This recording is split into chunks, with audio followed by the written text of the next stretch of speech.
Funeral secrets, that is what these were. Not because anyone hid them, but because they belonged to a world so complete in itself, so rooted in faith and community and the rhythms of the land, that when that world quietly disappeared, the secrets went with it.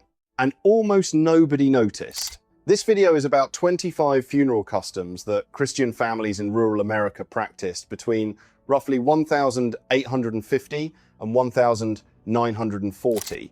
Customs that were passed from grandmother to granddaughter, from preacher to congregation, from the living to the dying and back again. Some of them will feel familiar in a distant way, the way a half-remembered hymn feels familiar when you catch a bar of it on the wind. Others will feel like entering a room you have never been in before, a room that smells of beeswax candles and dried flowers and old wood, a room where someone you never met once knelt on a cold floor and prayed harder than most people pray for anything in their lives. Here is what holds this whole story together, and it is something that will not become fully clear until the very end of this video. There was one practice observed by families in the rural South and the rural Midwest alike that was not about the dead at all. It looked like a funeral custom. Everyone called it a funeral custom. But what it actually was, what it actually meant, and why it disappeared so completely that almost no one alive today has ever heard of it, that answer is coming, and it is worth staying for. These were not the funerals of the wealthy or the prominent. There were no marble mausoleums, no undertakers in tall hats, no ornate horse-drawn hearses moving through city streets. These were the funerals of farm families in Tennessee, of homesteaders in Kansas, of coal miners' wives in Pennsylvania, of sharecropper grandmothers in Georgia. People who owned very little except their faith, their land, their family Bible, and the conviction that death was not the end of anything that mattered. The first thing to understand is that death in rural Christian America before 1940 happened at home. This is not a small detail. It is the foundation on which every single custom in this video rests. When a person died, their body did not leave the house immediately. In most rural communities across the country, the body remained in the home for a period of watching, of tending, of prayer. This was the wake. And the wake was not an Irish custom borrowed and diluted. It was a living, practiced, deeply Christian tradition with its own rules, its own prayers, its own silences, and its own particular kind of love. A woman would be laid out in her own bedroom, on her own bed, dressed by the women of her family. A man would be brought to the parlor, to the best room in the house, the room usually kept closed except for company and Christmas. The neighbors would come the first night and sit through the darkness. Not because they were required to, because leaving a body alone in the night was considered, in the language of those communities, a failure of Christian charity. You did not leave your neighbor's dead unattended. That was the rule. It was never written down anywhere. It did not need to be. The candles placed at the head and feet of the body are one of the most ancient customs carried forward into these Protestant farmhouses. And most of the families who kept the custom could not have told you exactly where it came from. They would have said only that it was right, that it felt right.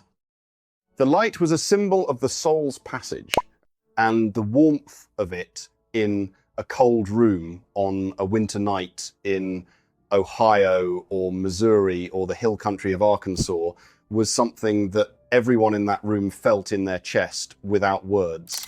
If your family kept any tradition like this, any custom around death that came down from grandparents or great-grandparents, leave the number 47 inches, the comments below.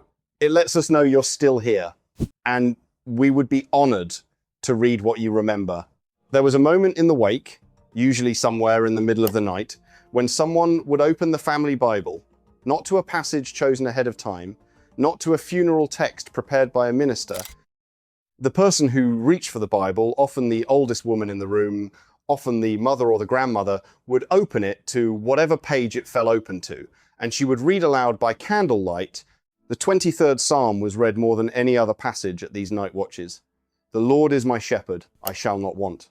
In the King James Version, that every rural American Christian family knew from childhood, those words were not poetry. They were a promise. They were the whole theology of death condensed into a single sentence. What happened with the mirrors in the house is something that modern Americans tend to dismiss as superstition.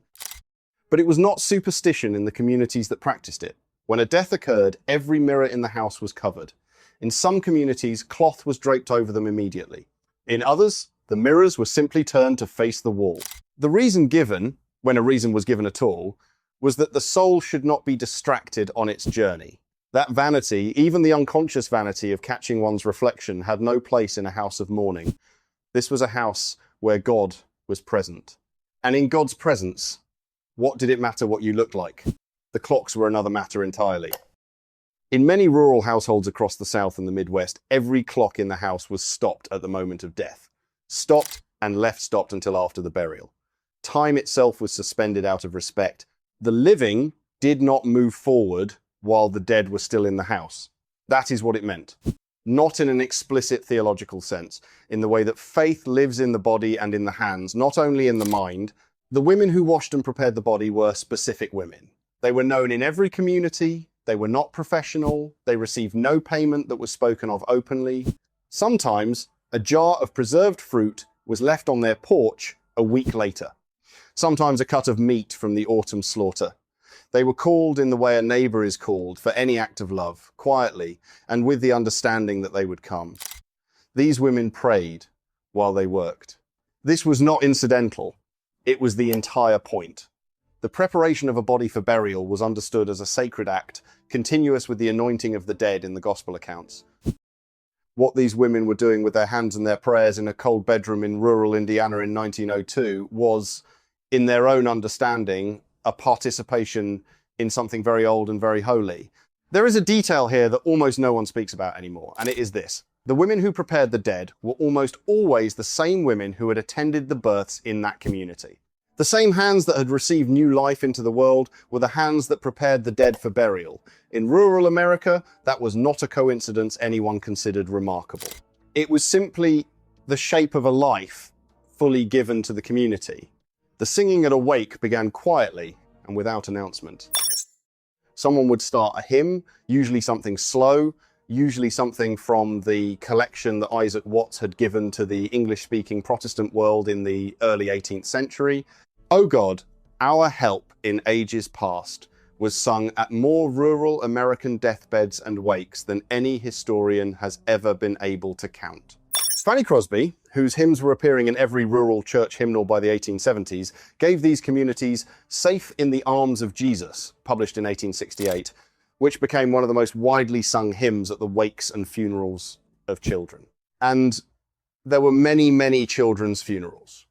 Infant mortality in rural America before 1920 was a constant, expected presence. Every family had buried a child. The hymns held them. If you haven't subscribed to this channel yet, take a moment to do it now and ring the bell. Every week we tell stories like this one, recovered from the lived faith of rural Christian America, and the next story is already coming. These things deserve to be remembered. And there are not many places left that are remembering them. The funeral sermon in a rural community was rarely delivered by a minister who had known the dead person well. Circuit riding preachers covered enormous territories. By 1840, the Methodist Episcopal Church alone had more than 4,000 circuit riders traveling the rural United States. A preacher might serve a dozen small congregations across a county, returning to each once a month or once every 6 weeks. When a death occurred, the family sent word, and whoever was available came. Often the sermon was preached weeks after the burial itself. When the preacher's circuit brought him back around, the grave had been dug and filled by then. The body had been in the ground for 3 weeks or a month, and the family gathered again in the church or at the graveside to hear the sermon over someone already buried. This practice, the delayed funeral sermon, is one that has almost entirely vanished from memory, but it had a profound effect on how grief was held in these communities. The family did not close. They kept the door of grief open, practically and liturgically, until the preacher came. And when he came, the sermon was often preached from memory, without notes, in the open air, with the congregation standing in the cold or the mud, and it lasted as long as it needed to last. The grave itself was dug by the men of the community, not hired laborers, neighbors. The men arrived with their own shovels before sunrise on the day of the burial, and the work was done before the service began. In winter, when the ground was frozen hard, fires were built over the gravesite the night before to soften the earth. The men sat with those fires through the night, and that too was a form of the wake. Homemade coffins were the norm in rural America well into the early 20th century. The local carpenter or a skilled neighbor built the box. Pine was most common because it was available and affordable, but the wood was plain smooth and sometimes lined inside with cloth, often white, sometimes a piece of fabric saved from a wedding dress or a Sunday shirt. A woman in rural Missouri in 1910 would have recognized the cloth lining her mother's coffin as a piece of her mother's own life. That was intentional. The coffin was not a container purchased from a stranger. It was a last act of making, performed by people who knew the person it was made for. The family Bible deserves more than a passing mention here, because its role in the funeral customs of rural Christian America was specific and concrete. Every birth, every marriage, every death in a family was recorded in the Bible, in the pages between the Old and New Testaments that were set aside for that purpose. When someone died, the date and cause of death were added to the record in the family Bible before the body left the house. This was not a legal formality. Vital records in rural areas were inconsistently kept by civil authorities well into the 20th century. For many families, the Bible was the only reliable record of who had lived and who had died and when. It was held with the seriousness of a sacred document because it was one. There was a custom in many rural Protestant communities of placing a small object in the coffin with the dead. A worn Bible, a lock of hair from a child, a dried flower from a garden that had been tended for 40 years, a folded piece of paper on which someone had written a prayer. This was not officially sanctioned by any denomination. No preacher authorized it. No manual of church order described it. It simply happened, quietly, in the bedroom before the coffin was closed, performed by the family without ceremony, as a last private word spoken to someone already beyond words. The black clothing worn at funerals is well known as a Victorian convention, but in rural American communities, mourning dress carried specific and prolonged obligations. A widow was expected to wear black for a full year after the death of her husband. The color of her clothes told her community where she was in her grief. By the second year, she might introduce grey or lavender. The children of the house wore black armbands. Even the draft horses, if a family had them, might be led to the graveside with black ribbons at their harness. This was not theatre, it was legibility. It allowed the community to know who needed tending, who needed meals left on the porch, who needed a neighbour to sit quietly for an hour without speaking. The singing at the graveside was a cappella in most rural communities because there was no organ in a churchyard. And even in communities that had small organs or pianos inside their church buildings, those instruments did not travel to the grave. The human voice alone carried the music out of the church and into the open air. A congregation of 40 or 60 people standing around a freshly dug grave in the cold of a March morning in rural Virginia, singing "Abide with Me" without accompaniment, produced a sound that no one who ever heard it described as anything other than something that reached somewhere very deep.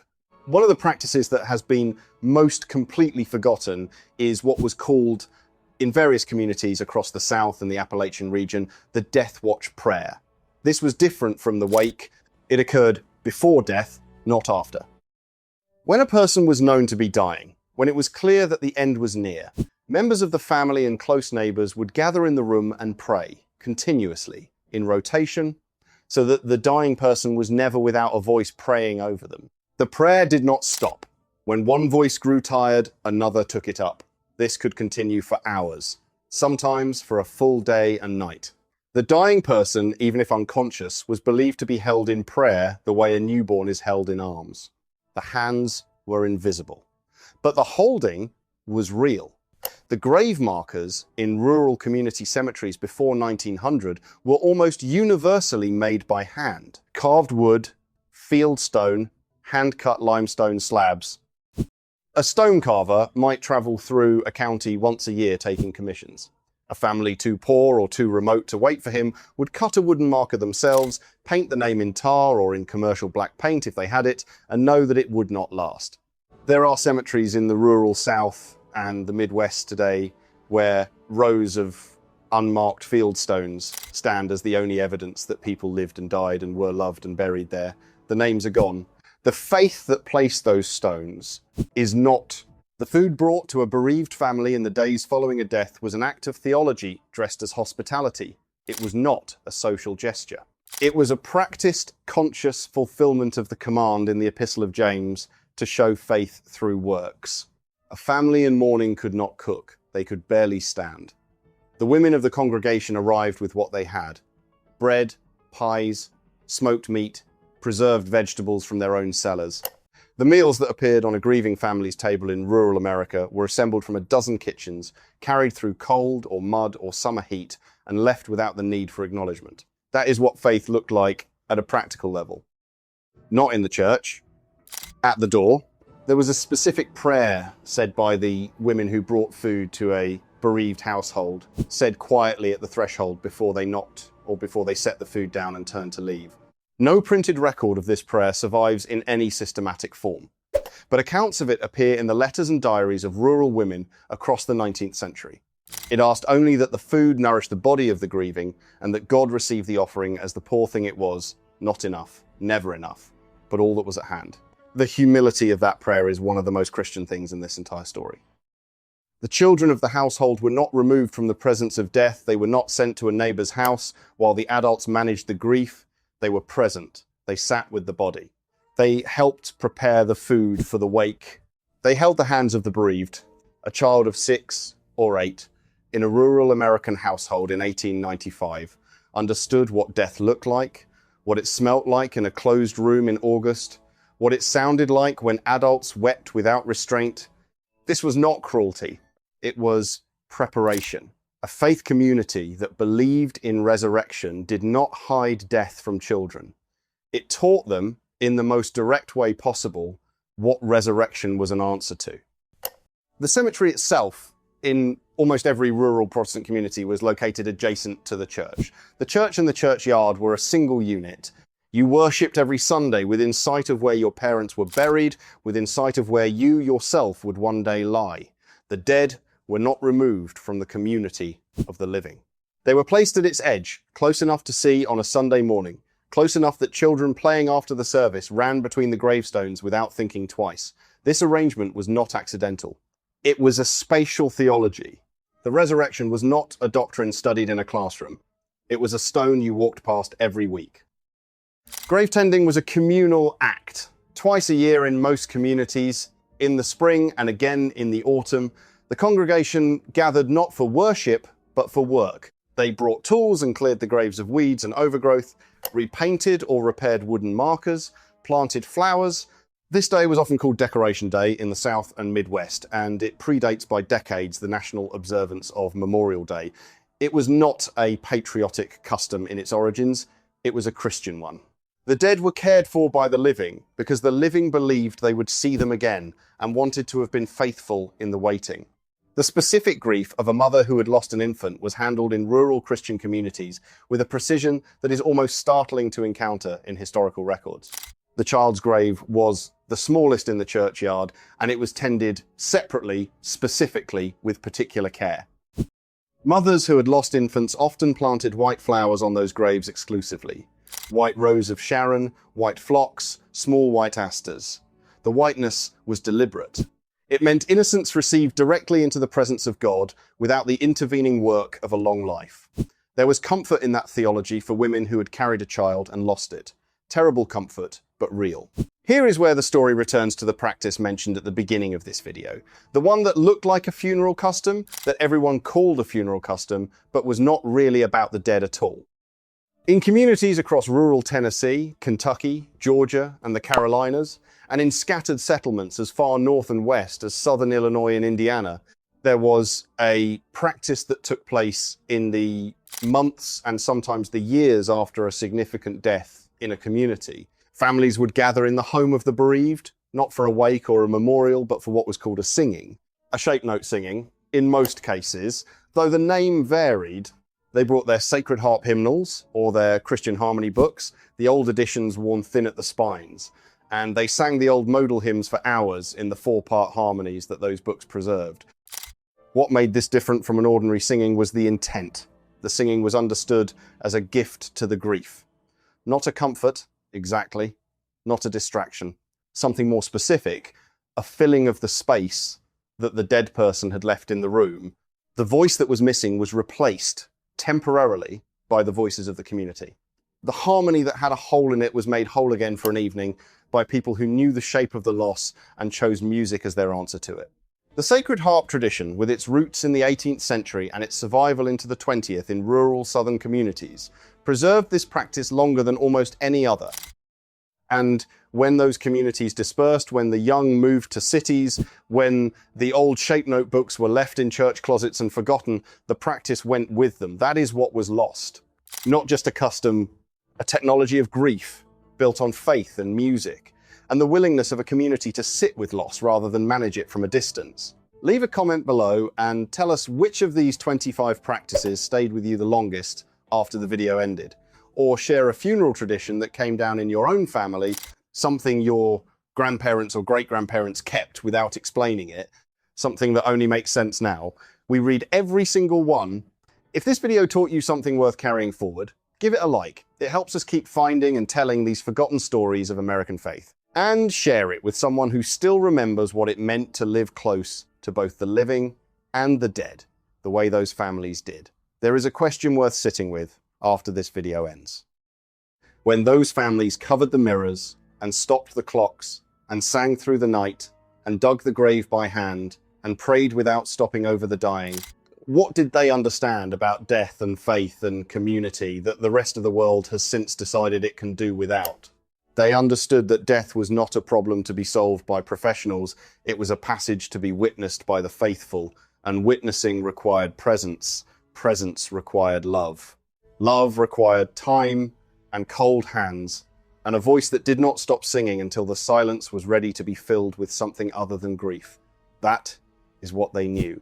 And that is what, very quietly, we have forgotten.